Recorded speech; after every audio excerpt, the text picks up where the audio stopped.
쾅! 호텔 스위트룸 문이 벽에 부딪히며 열렸어요.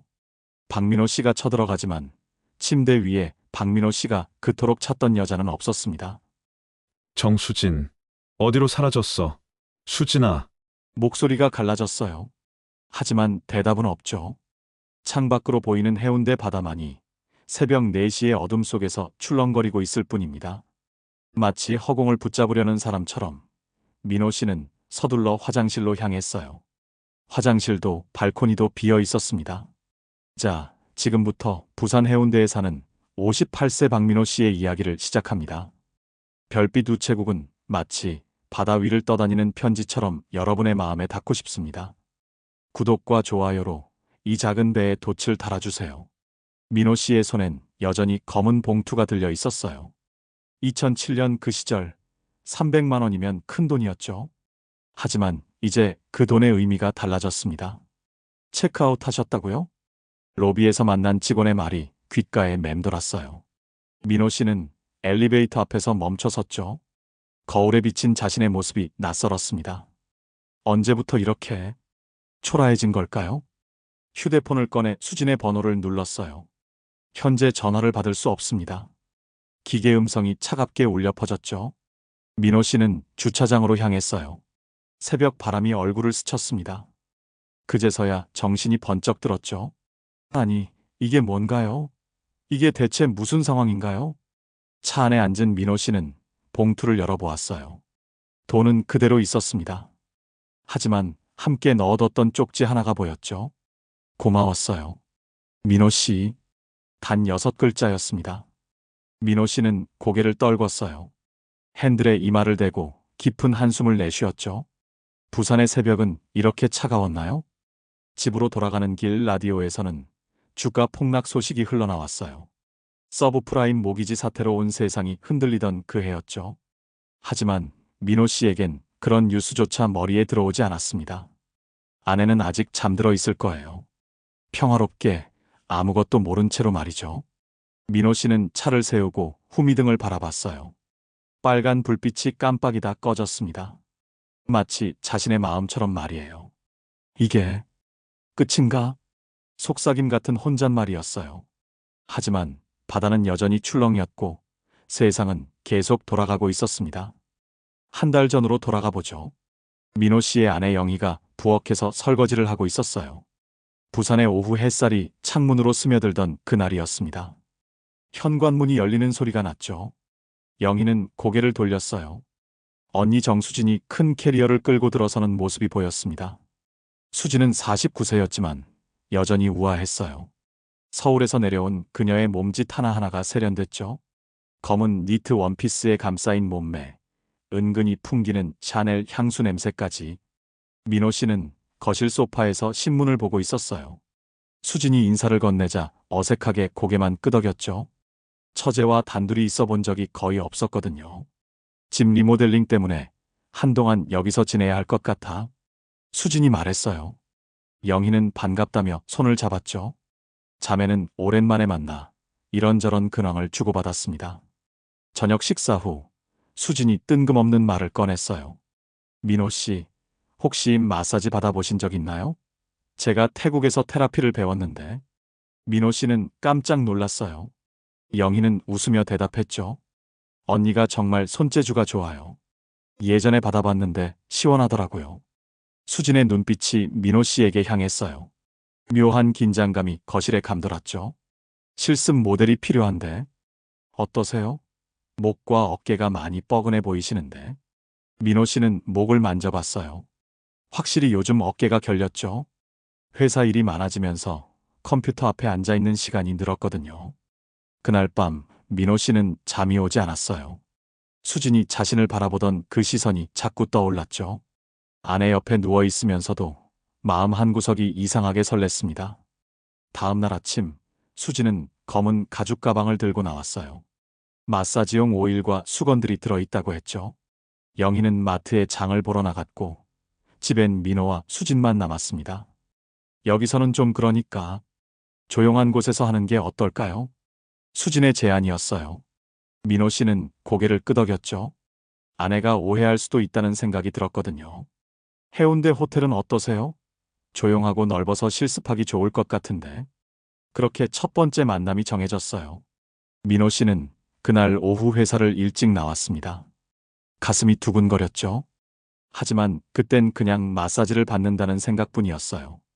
호텔 로비에서 만난 수지는 더욱 아름다워 보였어요. 화장을 진하게 하고 온 건 아니었는데도 말이죠. 뭔가 다른 분위기가 있었습니다. 엘리베이터 안에서 민호 씨는 수진의 옆모습을 힐끗 봤어요. 가늘고 긴 목선, 은은하게 올라간 입꼬리. 처제를 이런 눈으로 바라봐도 되는 걸까요? 스위트룸 문이 열렸어요. 넓은 침실과 거실, 그리고 바다가 내려다 보이는 발코니까지. 민호 씨는 괜히 목을 가다듬었죠. 수진이 가방에서 오일을 꺼냈어요. 수건을 펼치는 소리가 들렸죠. 그 순간부터 민호 씨의 인생이 조금씩 틀어지기 시작했다는 걸 그땐 몰랐어요. 호텔 스위트룸 안은 고요했어요. 수진이 오일병을 열자 라벤더 향이 퍼졌죠. 민호 씨는 침대 가장자리에 앉아 넥타이를 풀었어요. 손이 떨렸습니다. 셔츠도 벗으시는 게 좋을 것 같은데요. 수진의 목소리가 부드럽게 들렸어요. 민호 씨는 망설였죠. 그 시절 이런 상황이 얼마나 위험한지 몰랐을까요? 셔츠를 벗은 민호 씨는 엎드렸어요. 수진의 손이 어깨에 닿는 순간 전기가 흐르는 것 같았죠. 따뜻하고 부드러운 손길이었어요. 오일이 발라지는 소리가 방 안에 울렸어요. 수진의 손은 목에서 시작해 어깨로 그리고 등으로 내려갔죠. 민호 씨는 눈을 감았어요. 많이 뭉쳤네요. 수진이 속삭였어요. 민호 씨는 대답하지 못했죠. 목소리가 나올 것 같지 않았거든요. 창밖으로 해운대 바다가 보였어요. 가을, 석양이 물결 위에 금빛을 뿌리고 있었죠. 얼마나 아름다운 풍경인지도 모른 채 민호 씨는 그 순간에만 빠져 있었어요. 수진의 손이 허리까지 내려왔어요. 민호 씨는 숨을 크게 들이마셨죠. 이상했어요. 마사지를 받는 건데 왜 이렇게 심장이 뛰는 걸까요? 민호 씨, 힘 빼세요. 긴장하면 안 돼요. 수진의 목소리가 귓가에 스쳤어요. 숨결이 느껴질 정도로 가까웠죠. 민호 씨는 고개를 살짝 돌렸어요. 수진이 웃고 있었어요. 그 미소가 너무나 아름다웠죠. 49세라고 믿기지 않을 정도로 말이에요. 다리도 해드릴게요. 수진의 손이 종아리에 닿았어요. 스르르, 오일이 피부 위로 흘러내렸죠. 민호 씨는 온몸이 긴장됐어요. 허벅지까지 올라오는 손길. 민호 씨는 이제 정말 위험하다는 걸 느꼈죠. 하지만 멈추라고 말할 수가 없었어요. 이렇게 받아보신 적 있으세요? 수진이 물었어요. 민호 씨는 고개를 저었죠. 아니, 정확히는 저을 수밖에 없었어요. 목소리가 나오지 않았거든요. 1시간이 지났을까요? 민호 씨는 셔츠를 다시 입었어요. 거울에 비친 자신의 얼굴이 붉어져 있었죠. 수진이 오일병을 정리하고 있었어요. 아무렇지도 않은 표정으로 말이에요. 마치 정말 그냥 마사지만 해준 것처럼. 어떠세요? 좀 시원하시죠? 수진이 웃으며 물었어요. 민호 씨는 고개를 끄덕였죠. 시원하긴 했어요. 하지만 동시에 뭔가 복잡한 감정이 밀려왔습니다. 호텔을 나서는 길, 민호 씨는 수진과 나란히 걸었어요. 로비를 지나 주차장까지 두 사람 사이엔 묘한 긴장감이 흘렀죠. 다음에 또 해드릴게요. 정기적으로 받으시는 게 좋거든요. 수진의 마지막 말이었어요. 민호 씨는 차 안에서 그 말을 곱씹었죠. 다음에 또 정기적으로. 집으로 돌아가는 길 라디오에서는 노무현 대통령의 서거 소식이 나오고 있었어요. 온 나라가 슬픔에 잠겨있던 그 해였죠. 하지만 민호 씨의 머릿속엔 오직 수진의 손길만 맴돌고 있었어요. 아내가 저녁을 차려놓고 기다리고 있었어요. 평범한 일상이었죠. 하지만 민호 씨에겐 더 이상 평범하지 않았어요. 그날 밤 민호 씨는 또 잠들지 못했어요. 수진의 향기가 아직도 손에 남아있는 것 같았죠. 위험한 시작이었어요. 하지만 그땐 몰랐어요. 이게 얼마나 깊은 늪인지 말이에요. 그 후로 일주일이 지났어요. 민호 씨는 회사에서 집중이 안 됐죠. 컴퓨터 화면을 보고 있어도 자꾸 수진의 얼굴이 떠올랐어요. 그 부드러운 손길, 귓가에 스친 숨결까지. 민호 씨는 수진에게 문자를 보낼까 말까 고민했죠. 하지만 용기가 나지 않았어요. 그런데 수진이 먼저 연락을 해왔어요. 어깨 상태 어떠세요? 또 뭉친 것 같으면 언제든 말씀하세요. 짧은 문자였지만 민호 씨의 마음은 뛰었어요. 답장을 보내려다가 지우기를 10번도 넘게 반복했죠. 결국 사흘 후 민호 씨는 다시 수진을 만났어요. 이번에도 같은 호텔, 같은 스위트룸이었죠. 수진은 더욱 자연스러웠어요. 마치 오랜 친구처럼 편안하게 대했죠. 민호 씨는 그런 그녀가 더욱 매력적으로 느껴졌어요. 오늘은 좀 다른 오일을 써볼게요. 수진이 새로운 병을 꺼냈어요. 이번엔 자스민 향이었죠. 더욱 진하고 달콤한 냄새가 방 안을 가득 채웠어요. 민호 씨는 이번엔 덜 긴장했어요. 수진의 손길에 익숙해져 가고 있었죠. 위험한 신호였어요. 민호 씨는 스트레스가 많으신가 봐요. 등 근육이 너무 딱딱해요. 수진이 말했어요. 민호 씨는 고개를 끄덕였죠. 맞았어요. 요즘 스트레스가 많았거든요. 하지만 그 스트레스의 원인이 바로 눈앞에 이 여자라는 건 말하지 못했어요. 이번엔 마사지가 더 길어졌어요. 2시간 가까이 계속됐죠. 수진의 손은 더욱 대담해졌고 민호 씨는 더욱 깊이 빠져들었어요. 창밖으로 석양이 지고 있었어요. 해운대의 밤바다가 반짝이기 시작했죠. 호텔 방 안은 오일 냄새와 둘만의 숨소리로 가득했어요. 이렇게 받으니까 어떠세요? 많이 편해지시죠? 수진의 목소리가 더욱 부드러워졌어요. 민호 씨는 대답 대신 깊은 한숨을 내쉬었죠. 마사지가 끝나고 두 사람은 발코니에 나갔어요. 해운대 야경이 한눈에 들어왔죠. 부산은 지금보다 조용했어요. 하지만 그날 밤만큼은 민호 씨에게 가장 시끄러운 밤이었어요. 다음 주에도 오실 거죠? 정기적으로 받으셔야 효과가 있어요. 수진이 물었어요. 민호 씨는 고개를 끄덕였죠. 이미 선택의 여지가 없었어요. 그날부터 민호 씨의 일상이 바뀌었어요. 매주 화요일 오후 3시. 그건 이제 그의 새로운 약속이 됐죠. 아내에게는 거짓말을 했어요. 회사 회식이라고, 거래처 미팅이라고. 남편들이 늦게 들어오는 게 분명 흔한 일이었거든요. 세 번째 만남에서는 더욱 위험한 일이 벌어졌어요.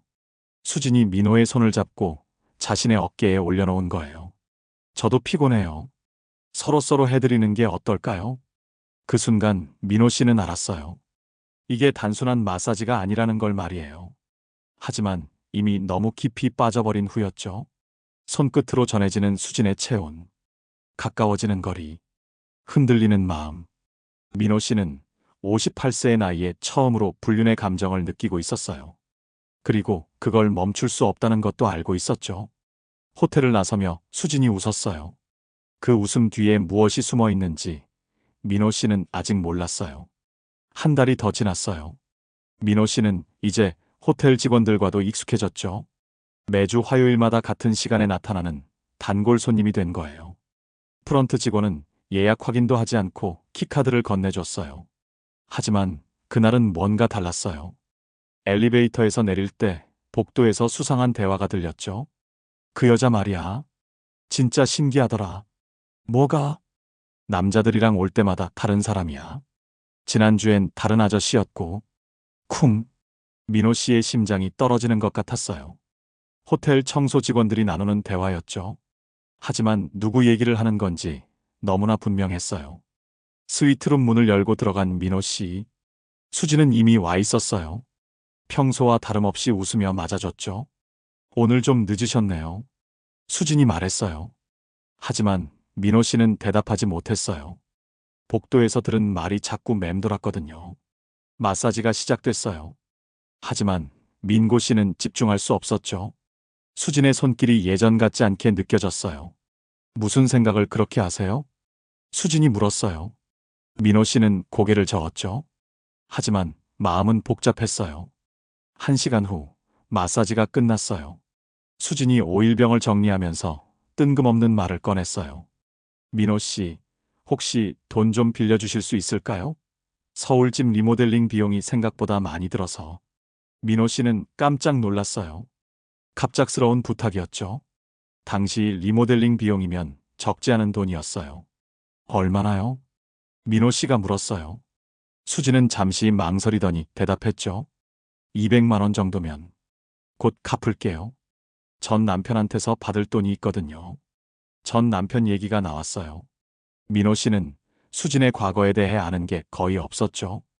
이혼했다는 것 말고는요. 민호 씨는 망설였어요. 200만 원이면 적지 않은 돈이었거든요. 하지만 수진을 거절할 수가 없었어요. 알겠어요. 내일까지 준비해 드릴게요. 민고 씨의 대답이었어요. 수진은 환하게 웃었죠. 그런데 그 웃음이 왠지 다르게 보였어요. 집으로 돌아가는 길, 민호 씨는 고민에 빠졌어요. 아내 몰래 200만 원을 구하는 방법을 생각해야 했거든요. 결국 비상금을 꺼내기로 했어요. 장롱 깊숙이 숨겨둔 돈이었죠. 아내도 모르는 비밀 저축이었어요. 다음 날, 민호 씨는 봉투에 돈을 넣어 수진에게 건넸어요. 수진은 고맙다며 손을 잡았죠. 하지만 그날부터 뭔가 달라졌어요. 수진의 태도가 미묘하게 변한 거예요. 더 자연스러워졌다고 해야 할까요? 아니면 더 계산적이 됐다고 해야 할까요? 정말 고마워요. 민호 씨 같은 사람이 있어서 다행이에요. 수진의 말이었어요. 하지만 민호 씨는 찜찜했어요. 뭔가 이상한 느낌이 들었거든요. 그날 밤 민호 씨는 또 잠들지 못했어요. 복도에서 들은 호텔 직원들의 대화가 자꾸 떠올랐죠. 다른 남자들이라는 말이 계속 머릿속을 맴돌았어요. 설마 자신만이 특별한 게 아니었던 걸까요? 하지만 이미 너무 깊이 빠져 있었어요. 의심하면서도 멈출 수가 없었죠. 민호 씨는 아직 진실을 알지 못했어요. 위험한 게임이 시작된 거였어요. 그리고 민호 씨는 그 게임의 규칙도 모른 채 계속 빠져들고 있었죠. 2주가 지났어요. 민호 씨는 집에서 이상한 일을 발견했어요. 장롱 깊숙이 숨겨뒀던 아내의 금목걸이가 없어진 거였죠. 결혼 20주년 기념으로 산 18K 목걸이였어요. 처음엔 아내가 다른 곳에 둔 줄 알았어요. 하지만 아무리 찾아도 없었죠. 영희에게 물어볼 수도 없었어요. 평소에 안 하던 행동이었거든요. 비상금도 이상했어요. 분명 500만 원 있었는데 300만 원밖에 남지 않았어요. 수진에게 준 200만 원을 빼도 계산이 안 맞았죠. 민호 씨는 의심하기 시작했어요. 하지만 확신은 없었어요. 수진이 그럴 리 없다고 생각하고 싶었거든요. 그날 오후 화요일 약속대로 호텔에서 수진을 만났어요. 수진은 평소보다 더 아름답게 차려입고 왔죠. 새로운 원피스에 진주 귀걸이까지. 오늘 예쁘게 입으셨네요. 민호 씨가 말했어요. 수진은 웃으며 대답했죠. 고마워요. 새로 산 거예요. 새로 샀다는 말에 민호 씨의 마음이 쿵했어요. 혹시 자신이 준 돈으로 산 건 아닐까요? 마사지가 시작됐어요. 하지만 민호 씨는 마음이 편하지 않았죠. 자꾸 의심스러운 생각이 들었어요. 요즘 무슨 생각을 그렇게 많이 하세요? 수진이 물었어요. 민호 씨는 고민 끝에 용기를 냈어요. 수진 씨, 혹시 우리 집에서 뭔가 가져간 적 있나요? 순간 수진의 손이 멈췄어요. 그리고 놀란 표정을 지었죠. 뭐라고요? 제가 왜 그런 걸 해요? 민호 씨가 저를 도둑으로 보시는 건가요? 수진의 목소리가 차갑게 변했어요. 민호 씨는 당황했죠. 너무 직접적으로 물어본 걸 후회했어요. 아니에요. 그냥 집에서 물건이 없어져서 민호 씨가 변명하듯 말했어요. 수진은 마사지를 멈추고 일어났죠. 정말 실망이에요. 그동안 우리 사이가 뭐였다고 생각하세요? 수진이 화를 냈어요. 하지만 그 화가 진짜인지 가짜인지 민호 씨는 알 수 없었어요. 미안해요. 제가 잘못 생각했나 봐요. 민호 씨가 사과했어요. 수진은 한참을 그를 바라보더니 다시 자리에 앉았죠. 앞으로는 그런 말 하지 마세요. 정말 기분 나빠요. 수진의 말이었어요. 민호 씨는 고개를 끄덕였죠. 하지만 마음 한구석의 의심은 사라지지 않았어요. 그날 마사지는 일찍 끝났어요. 수진이 먼저 일어나서 가방을 챙겼거든요. 평소와는 다른 분위기였죠. 호텔을 나서며 수진이 말했어요. 다음 주에는 못 올 것 같아요. 서울에 급한 일이 생겨서. 민호 씨는 실망했어요. 하지만 어쩔 수 없었죠. 집으로 돌아온 민호 씨는 다시 한번 장롱을 뒤졌어요. 혹시 금목걸이가 다른 곳에 있을까 싶어서였죠. 하지만 역시 없었어요. 그날 밤 영희가 물었어요. 여보, 우리 결혼 반지 본 적 있어? 민호 씨는 깜짝 놀랐어요. 결혼 반지까지 없어진 건가요? 왜요?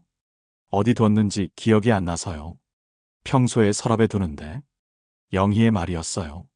민호 씨는 가슴이 철렁했어요. 이제 확실해졌죠? 하지만 아직도 믿고 싶지 않았어요. 수진이 그럴 리 없다고, 자신만은 특별하다고 생각하고 싶었거든요.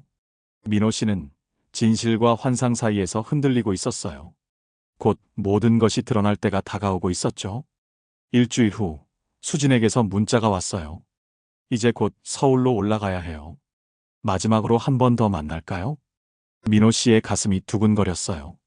마지막이라는 말이 마음을 아프게 했죠. 동시에 안도감도 들었어요. 이 위험한 관계가 끝나는 것 같아서였어요. 약속은 여전히 같은 호텔이었어요. 민고 씨는 남은 비상금을 모두 챙겼죠. 200만 원 정도 됐어요. 왠지 수진이 또 돈을 요구할 것 같은 예감이 들었거든요. 호텔 로비에서 만난 수진은 평소보다 더 화려했어요. 빨간 립스틱에 검은 원피스, 하이힐까지 마치 특별한 날을 위해 차려입은 것 같았죠. 엘리베이터 안에서 수진이 말했어요. 오늘이 마지막이네요. 아쉬워요. 민호 씨는 대답하지 못했어요. 정말 아쉬운 건지 다행인 건지 자신도 모르겠었거든요. 스위트룸에 들어선 순간 분위기가 달랐어요. 수진이 샴페인을 준비해뒀더군요. 특별한 날이니까 건배해요. 수진이 잔을 건넸어요. 민고 씨는 받아들었죠. 하지만 마음은 복잡했어요. 샴페인을 마신 후 평소처럼 마사지가 시작됐어요. 하지만 오늘은 뭔가 달랐어요. 수진의 손길이 더욱 대담해졌거든요. 1시간이 지났을까요? 수진이 갑자기 말했어요. 민호 씨, 정말 마지막 부탁이 있어요. 서울 올라가는 비용이 좀 부족해서. 역시 나였어요. 민호 씨는 예상했던 일이었죠. 하지만 거절할 수가 없었어요. 얼마나 필요해요? 민호 씨가 물었어요. 수진은 잠시 망설이더니 대답했죠. 200만 원만. 정말 마지막이에요. 꼭 갚을게요. 민호 씨는 가져온 봉투를 건넸어요. 수진은 고맙다며 웃었죠. 하지만 그 웃음이 예전 같지 않았어요. 내일 아침 일찍 떠나요. 수진이 말했어요. 민호 씨는 고개를 끄덕였죠. 그날 밤 두 사람은 발코니에 나가 바다를 봤어요. 해운대의 야경이 반짝이고 있었죠. 마지막 밤이었어요. 그동안 정말 고마웠어요. 민호 씨 같은 분을 만나서 행복했어요. 수진의 마지막 말이었어요. 민호 씨는 가슴이 먹먹했죠. 다음 날 아침 민호 씨는 일찍 호텔에 갔어요. 수진을 배웅하려고요. 하지만 프런트에서 들은 말은 충격적이었어요. 어젯밤에 체크아웃 하셨는데요? 직원의 말이었어요. 민호 씨는 믿을 수 없었죠. 수진이 자신을 두고 먼저 떠난 거였어요. 급하게 수진의 휴대폰에 전화를 걸었어요. 하지만 계속 꺼져 있었죠. 그제서야 민호 씨는 깨달았어요. 자신이 얼마나 바보였는지 말이에요. 호텔 주차장에서 민호 씨는 하늘을 올려다봤어요. 회색 구름이 낮게 깔려 있었죠. 곧 눈이 올 것 같았어요. 손에 남은 건 공허함 뿐이었어요. 돈도 진심도 모든 걸 잃었죠. 하지만 가장 아픈 건 자존심이었어요. 집으로 돌아가는 길이 이렇게 길게 느껴진 적은 없었어요. 아직 아무것도 모르는 아내가 기다리고 있을 텐데 말이에요. 3년이 지났어요. 2010년 봄, 민호 씨는 아내 영희와 함께 백화점을 걸었어요. 오늘은 영희의 생일이었죠. 61세가 된 아내는 여전히 예뻤어요. 이 가방 어때요? 영희가 명품 매장 앞에서 멈춰 섰어요. 300만 원짜리 가방이었죠. 민호 씨는 망설이지 않고 말했어요. 사세요. 생일 선물이에요. 영희는 깜짝 놀랐어요. 평소 민호가 이렇게 큰 선물을 사준 적이 없었거든요. 카드를 건네며 민호 씨는 생각했어요. 그때 수진에게 준 돈이면 이런 가방을 10개도 살 수 있었을 텐데 말이에요. 고마워요, 여보. 영희가 환하게 웃었어요. 그 웃음이 민호 씨의 가슴을 아프게 했죠. 3년 전 그 일을 아직도 모르는 순수한 미소였어요. 집으로 돌아와 저녁을 먹으며 영희가 말했어요. 언니 소식 들었어요? 서울에서 사업 망해서 힘들다던데. 민호 씨의 젓가락이 멈췄어요. 수진 얘기였죠. 그래요? 담담하게 대답했지만 속으론 복잡했어요. 3년 동안 한 번도 연락이 없었거든요. 언니가 그때 왜 갑자기 올라갔는지 모르겠어요. 리모델링도 다 끝났다고 하더니 영희의 말이었어요. 민호 씨는 쓴웃음을 지었죠. 리모델링이 아니라 돈이 목적이었다는 걸 이제는 알고 있었어요. 그날 밤 민호 씨는 화장실 거울을 봤어요. 61세가 된 자신의 얼굴이 비쳤죠. 주름이 많이 늘었어요. 하지만 눈빛은 예전보다 깊어졌습니다. 3년 전 그 일은 민호 씨를 바꿔놨어요. 더 신중해졌고 더 현실적이 됐죠. 무엇보다 아내의 소중함을 깨달았어요. 베란다에 나가 담배를 피우며 민호 씨는 생각했어요. 그때의 자신이 얼마나 어리석었는지 말이에요. 58세의 나이에 처음 느낀 열정이 이렇게 쓰라린 교훈을 남길 줄은 몰랐죠. 하지만 후회만 하지는 않았어요. 그 일이 없었다면 지금의 평화로운 일상이 얼마나 소중한지 몰랐을 테니까요. 휴대폰에서 문자 소리가 났어요. 누구일까 싶어 확인해보니 모르는 번호였죠. 민호 씨, 안녕하세요. 기억하시나요? 수진이었어요. 3년 만에 연락이었죠. 민호 씨는 한참을 그 문자를 바라봤어요. 답장은 하지 않았어요. 그냥 번호를 차단했죠. 이제는 그럴 수 있는 힘이 생겼어요. 거실로 돌아가니 영희가 새 가방을 들고 거울 앞에 서 있었어요. 행복해하는 모습이 너무나 예뻤죠. 정말 고마워요, 여보. 이런 비싼 선물 받아본 게 언제인지 모르겠어요. 영희의 말이었어요. 민호 씨는 다가가 아내를 안았어요. 앞으로 더 많이 사줄게요. 진심이었어요. 남은 인생은 이 사람과 함께 행복하게 살고 싶었거든요. 그날 밤 민고 씨는 오랜만에 편안하게 잠들었어요. 3년 전의 악몽은 이제 정말 과거가 됐죠. 2010년 부산의 봄바람이 창문을 스쳤어요. 새로운 시작을 알리는 바람이었죠. 여러분, 이 이야기를 보시면서 어떤 생각이 드셨나요? 때로는 인생의 가장 큰 실수가 가장 소중한 것을 깨닫게 해주기도 해요. 민호 씨처럼 말이죠. 우리 모두에게는 소중한 사람들이 있어요. 하지만 일상에 묻혀 그 소중함을 잊고 살 때가 많죠. 별빛 우체국은 오늘도 여러분의 마음에 작은 편지를 전해드렸어요. 이 이야기가 여러분에게 어떤 의미로 다가갔는지 댓글로 들려주세요. 혹시 비슷한 경험이 있으시거나 이런 상황에서 어떻게 행동하셨을지도 궁금해요. 여러분의 솔직한 이야기가 다른 분들에게도 큰 도움이 될 거예요. 구독과 좋아요는 더 많은 이야기를 전해드릴 수 있는 힘이 됩니다. 오늘도 함께 해주셔서 감사해요.